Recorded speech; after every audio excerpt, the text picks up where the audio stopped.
สบายดีอยู่ในรายการตามล่า5เมนูอยู่กับกิคิงเอาเนาะตอนนี้เราอยู่คณะที่เศรษฐศาสตร์บริหารธุรกิจและอย่างก็บริหารธุรกิจและการท่องเที่ยวเนาะบ่ผิดกับยาเนาะอันนี้เป็นบรรยากาศสดๆโอ้แดดดีมีสาวๆหลายเนาะสาวๆหลายแล้วได้ยินข่าวว่าเขาเปิดเป็นอย่างตลาดนัดของคณะเป็นเปิดตลาดนัดของคณะบริหารธุรกิจและการท่องเที่ยวตั้งใจมื้อนี้ตั้งใจว่าสาวๆบริหารนี้เฮ็ดของกินแซ่บซำได้เขาก็เลยมาตามล่า5เมนูเฮ้ยที่จริงลึกๆในใจโบเมนเนาะ โบเมนอย่างเนาะเขาก็มาพักหูพักตาเนาะบางทีอากาศสิได้เปิดวอล์กเปิดวาร์ปโอ้ยเหลื่อมตาเด้เนาะลบนิดนึงเด้อขออนุญาตลบนิดนึงลบนิดนึง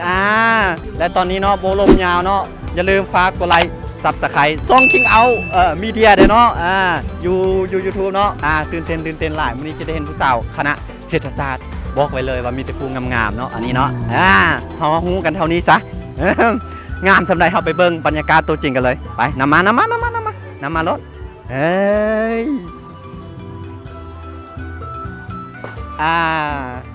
มันจะมีอยู่กะใหญ่เติบเนาะเบิ่งบรรยากาศเลยใหญ่เติบตื่นเต้นตอนนี้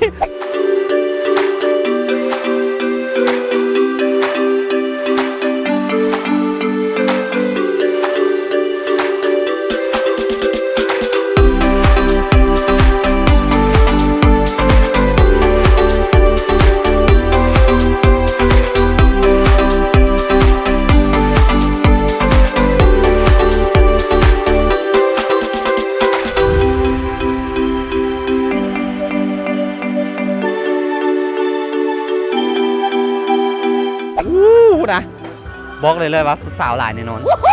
ผู้ใดอยากมาเด้อเพราะว่าตลาดนัดเนาะตลาดนัดของคณะเศรษฐศาสตร์และบริหารธุรกิจนี่แมนเปิดแต่มื้อวันที่3ถึงวันที่27ไทยท่านกับฮิปมาบอกว่าเลยว่าสาวหลายตอนนี้กี้จะพาไปซิมอาหารของสาวบริหารธุรกิจมันมีคนงามแล้วอาหารเซฟกอมาจากซ้ายจะขวดไปซ้ายเด้อร้านอย่างนี้เบเกอรี่ไม้เวียงจันทร์ไม้เวียงจันทร์น่าแซ่บบ่เนาะพุ่นน่ะโทมาเบิ่งมาสิมาเบิ่งอาหารโอ้โหอันนี้เป็นอย่างอีกอันนี้คอปปิ้งอันนี้เป็นอย่างอันนี้เคฟอันนี้คอปปิ้งสิเลือกกินอันใดก่อนอันเท่าไหร่นี่นะอันนี้15,000อันนี้เด้อันนี้8,000 กีบพอดีกินอาหารเช้าเนาะแบกินอาหารเช้าแซ่บๆเขาก็หิวแล้วนี่กูน่ามันกินเลยมันบ่โอ้บ่ละมันบ่แซ่บมันบ่แซ่บพอมือนี่แหละจับกินแบบเต็มที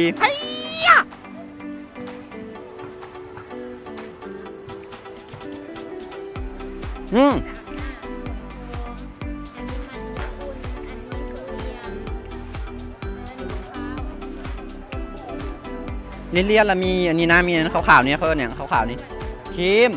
ขาวเนี่ยมันกินแล้วโบฟื้นคอกินมักสไตล์กินแล้วโบฟื้นคอถ้าเป็นเค้กนี่อันคืออย่างเคยมาขนมปังแบบนี้นี่มักด้วยสโตนมันโบมักมันฟื้นคอกินยากแต่ว่าแบบนี้กินมักแซ่บอันนี้แซ่บมากมันกินแล้วมันแบบเลี่ยนๆคอแบบกินง่ายนะแบบเลี่ยนคอผู้ใดมักก็กินได้แซ่บอยู่แซ่บตัวนี้แซ่บบอกเลยว่าแซ่บมาอุ่นนุ่มเท่านั้นเนาะตั้งแต่วันที่23ถึงวันที่27อยู่ที่ฮานเบเกอรี่ไม้เวียงจันทร์อันนี้ไม่อย่างละเกาะคอปปิ้งมันเป็นซื้อคอปปิ้งน้ำมะพร้าวสดน่าแซ่บอยู่แต่ว่าซื้อมันคือเอิญยากเลยนะกินบ่มักซื้อเอิญยากนะมันเอิญยากโบลึงปลาขนาดเปิดฮอตจากโมง4 โมงแรง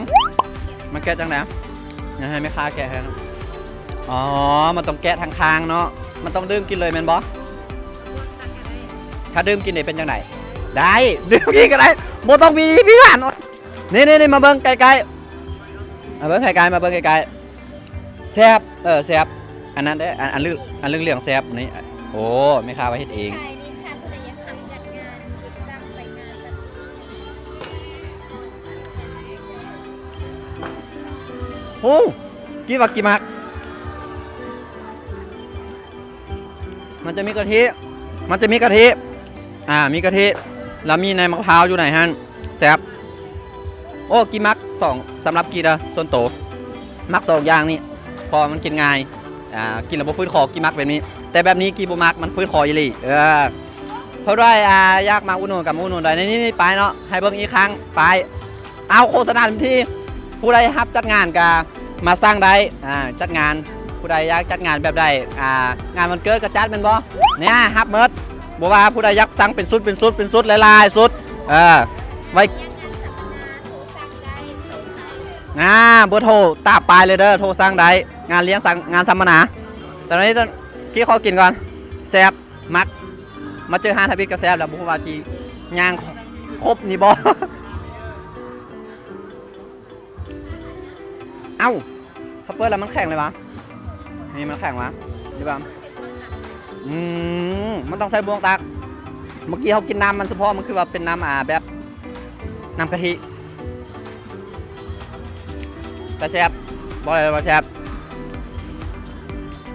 ขอกินก่อนซะขอกินก่อน ขอกินก่อนโอ้ยมาเลยเอาไปหาต่อไปหากระหานทบิดหนึ่งอิ่มละหานต่อไปเป็นหานหมูงัวป่าอันนี้หอยตอกแอนแดดเดียวอยากกินบ่ใครอยากกินพี่ไปหานหมูงัวป่าหอยตอกแอนแดดเดียวน่าแซ่บเนาะน่าแซ่บอยู่ใส่ละอันหอยตอกหอยเตอ๋อนี่เขาจะเฮ็ดแพ็กเกจมาเลยนี่แพ็กเกจมาให้เลยอยู่ในเป็นแพ็กเกจอันนี้ทงอะไรนี่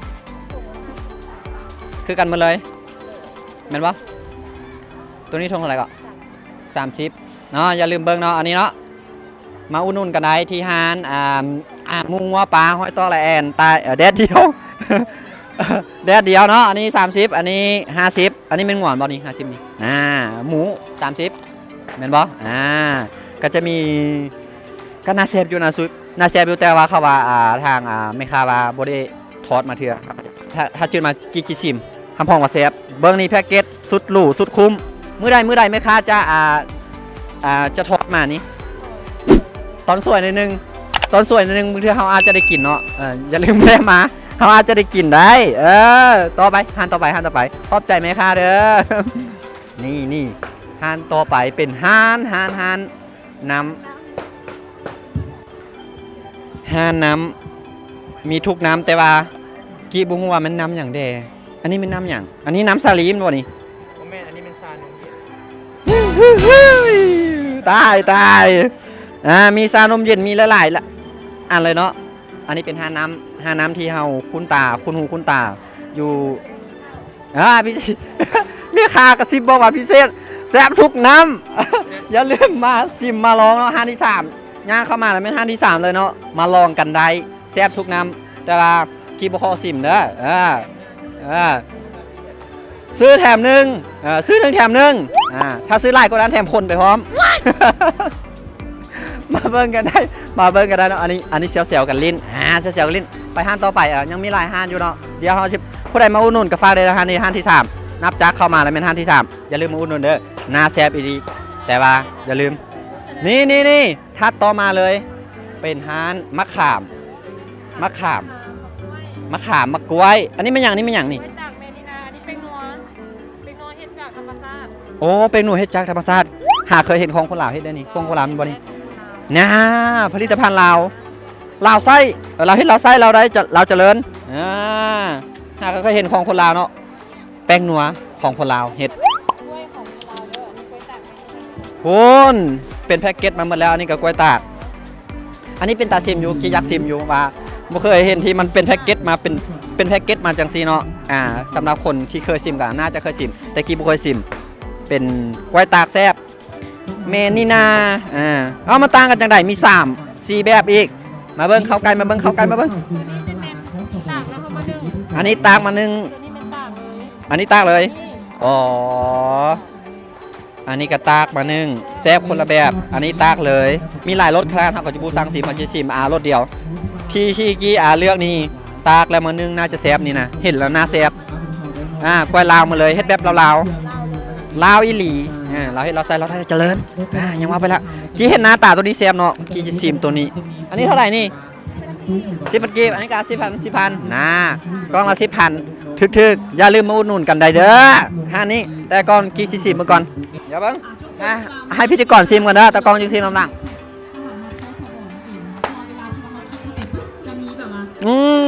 จับตอนอย่างน้อยเคยกินอยู่ตอนอย่างน้อยกี้เคยกินอยู่เนาะมันจะเป็นถุงแล้วมันจะเป็นเปียงๆแต่ตัวนี้เขาเจ้าจะใส่เป็นแพ็กเกจลูกดีงามกล่องหนึ่ง10,000กิบอย่าลืมมาอุดหนุนที่ห้านบ่นี่มีห้านบ่อ๋อห้านจันแก้วมาดาห้านจันแก้วแม่มาดาแก้วรัดดาห้านจันแก้วรัดดาแซ่บแซ่บบอกว่าแซ่บอย่าลืมมาอุดหนุนห้านนี้แซ่บไปเลยอันนี้มะขามสดๆโอ้ขามสนคามขามลาวอยู่สนคามเนาะอันนี้ก็เป็นห้านมะขามเนาะห้านมะขามมีแต่มะขามอันนี้5 เคยเห็นได้มันเป็นแพ็กเกจงามจังสิเนาะการจะซื้อไปกินแซ่บบอกเลยว่าต้องมาลองมีมะขามสนคามถัดมาเป็นห้านเสื้อผ้าเสื้อผ้าทั่วไปเบิ่งได้ถัดมาเป็นห้านแต่งนางเบิ่งกำลังติดปลายห้านกำลังติดปลายห้านแดงพิธีกรเปิดเองก็ได้ห้านสาย3,000มันยังหมดแล้วเป็นห้านคาเฟ่เขาจะเข้าไปไหนเนาะเขาต้องบอยู่เนาะเขาต้องเข้าไปไหนได้เพื่อให้ทุกคนได้เห็นบรรยากาศภายในเข้ามาจะมีโต๊ะ4 5 6 7 8 9โต๊ะเนาะพุ่นมาเบิ่งแม่ค้าพี่แหละเขามาจ้องอยู่แม่ค้าพี่แหละเป็นห้างข้าวเปียกทั่วไปข้าวเปียกอยู่บ้านเฮาแต่ว่าน้าแซบเนาะน้าแซบแม่ค้าน้าแซบมาเล่นมาเบิ่งใกล้ๆมาเบิ่งรถน้าแซบส่วนแอดจิไปแล้วส่วนพิธีกรจิไปเลาะริม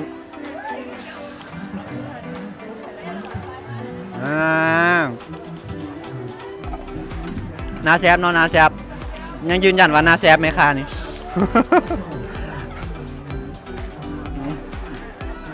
มาเบิ่งกันเลยเนาะพุ่นเมนูมีเฟอร์งัวเสียงขวางถ้วยละ12,000กีบข้าวเปียกหมูไก่ถ้วยละ10,000กีบมาอุดหนุนก็ได้เป็นห้างที่3ที่5ที่6ที่7นี่แหละยับกันมานี่แหละไปต่อนี่เป็นห้างข้าวเปียกเนาะมาชิมไปได้แต่ว่าห้างสายสัมพันธ์น่าจะอร่อยเดียวถ้ากินแล้วเดือดท้องกิชิมาอุดหนุนห้างสายสัมพันธ์เนาะถ้าเฮายับต่อไปโอ้ห้างนี้น่าจะทึกใจวัยรุ่นอันนี้เป็นถ่ายรูปเป็นบอลนี่คือมันเฮ็ดอย่างนี้น่าจะถ่ายรูป น่าจะเป็นบอลถ่ายรูปแล้วก็ต่อไปเลยบรมยาวเนาะมันยังมีหลายห้างเดียวคลิปเขาจะยาวเพราะเป็น18 ชั่วโมงห้างนี้คนจะทึกใจหลายมาอันแอดมินกระทึกใจเป็นพิธีกรกระทึกใจอยู่ฮันนี่ว้าวแกมเบิ้งเสี่ยวเป่ามาสู้เลยฮันนี่น่าจะทึกใจวัยรุ่นอยู่เนาะแวะมา ต้องได้แวะฮันนี่ต้องได้แวะก็คือสัตว์มังกูเป่านั่นเองมันคนหลายๆได้เบิ้งนี่เบิ้งตามสภาพนี้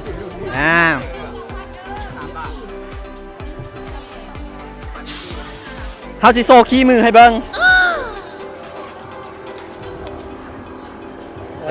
ใช่กันนะเกี่ยมเอาเป่ามาสู้เลยนี่ป้าโอ้เกี่ยมเอาเป่ามาสู้แท้ๆว้าวเอาเลือกเอาเลยนี่สุดพุ่นบ่สุดพุ่นเนาะเบิ้งพุ่นหน่วยนี่เพื่อนเราหน่วยนี้ว้าวเอาเป่ามาสู้ป้าเดียวพอแล้วเนาะเดี๋ยวนึงมันจะเป็นเมื่อกี้มันลุกฟุกซื่อถ้ายิงอีกแล้วมันจะบ่ได้ ถ้ายิงอีกแล้วมันสิบ่ได้หยุดแต่เท่านี้แหละเพื่อบ่เห็นเพื่อเขาจะบ่โซ่ความขี้ขายขี้หน้าเขาอะไร เบาได้ครับกันยิงฟรี ขอบใจเด้ออย่าลืมมูดูทานนี่เด้อยิงมือเบงผู้บ่าวรอได้ผู้บ่าวรอมาได้ยังโซดได้เบิ่งเนี่ย โอ้ผู้สาวงามๆไปต่อขอบใจเช่นกันเฮากลับมาซัดหมกพุงเป้าให้แหละเบิ่งฝีมือนี่กินคาดต่อมาอันนี้เฮ็ดหยังเกาะ ตะไคร้คำไว้ละพันกีบแล้ว แล้วได้หยังเกาะอ๋อนั่นรางวัลอันนั้นก็แม่นบ่นี่นะ เบิ่งมือเด้อเนาะอันนี้ก็แม่นบ่มื้อเทื่อจะได้รางวัลโอ้เอาไว้เฮาหิ้วมาแต่ดนแล้วเฮาลืมซอกบนไว้อันนี้ก็ตาละพันวะบ่มันเฮ็ดแนวนี้ได้ปะ ได้เลยแต่ว่าน้องเขาว่า อ๋อไรหลวมเลยถ้าตักหลายก็ไรหลวมเลยครับเพื่อนว่าน่ะถ้าตักน้อยๆก็ได้ตามนั้นถ้าตักได้อันนี้เดซันอันนี้เป็นอย่างนี้ อยากให้ของประดับปาก อันนี้เป็นของประดับให้มันสวยงามเบิ้งของรางวัลก่อนของรางวัลก่อน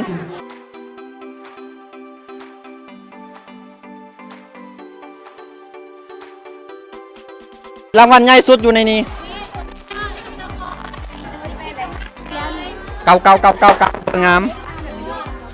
บอลอดในนบอลอดในเบิ้งเด้อคนโชคดีเด้อตักได้เท่าไหร่เอาเท่านั้นบ่ จะได้รับเป็นหน่วยได้แบบนี้หน่วยละพันได้ เวลาผ่านเนาะเก้านี่เอาลงใส่ ก็มีเลยค่ะเนี่ย แล้วมีเลขใหม่ไหมค่าบ่อยู่นี่ ก็ดูว่าขอ อ๋อได้เบอร์โทรเป็นตาตักอยู่นั่นนี่ เฮาสิลองเนาะเฮาจะโชคดีว่าอยู่ในห้างนี้เฮาจะได้หลายสำใดเบิ่งเท่าเฮาได้เมคาดีประมาณนี้ได้แน่นอนเอาตักอันเดียวใส่เมคาเบิ่งใส่ตามเมคาว่าเมคาบ่พอใจเอาอันเท่าไหร่อันดูนะ ลุ้น บ้าง มันมีวางเปลี่ยนสนามโบเปลี่ยนมันวางเป้าว่าสันมา เอาทะละอ่านวะ เอารถแล้วนี่ต้องได้รางวัลอย่างหนึงได้ถ้ามืดนี่วะโอ้ย sorry ถ้ามืดหันมันวางเป้านี่มันบ่ได้ได้นี่ 168 กันยัง โอ้ยมีแต่177น่าอ่านเลย 82เลย 82 แม่นบ่มียังได้82 โอ้ย88น้องแม่ง 78 87 87มีบอก87 เห็นแล้วแม่ข้าวไปเด้อ187 อ้าวได้ถุงเท้าอันนึงเนาะ อันไหน คู่หนึงได้ถุงเท้าคู่หนึงได้ถุง เปลี่ยนทองตินมาเป็นอันนี้เลยบ่ เลือกสีใดๆเอาสีแดงงามนี่แต่สีงาม อ๋อมีแต่สีมางาม แล้วสีงามสีชมพูบ่ อ๋อได้ธงหนึงขึ้นว่าได้มดนี้สนอกได้คู่หนึง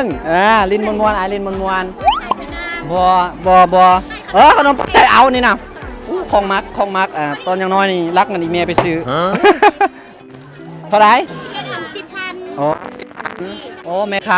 างามเนาะแม่ค้างามที่จริงนี่เฮาสิตักฮอนได้แม่ค้าพุ่นละนี่บิดไปหนุ่มด้วยกัน นมมันมีแต่นม แต่ว่าฮันนี่เน้นแม่ค้าเด้อบ่เน้นน้ำ ฮักโลกทอดูดกะ โดย เฮ็ดจากธรรมศาสตร์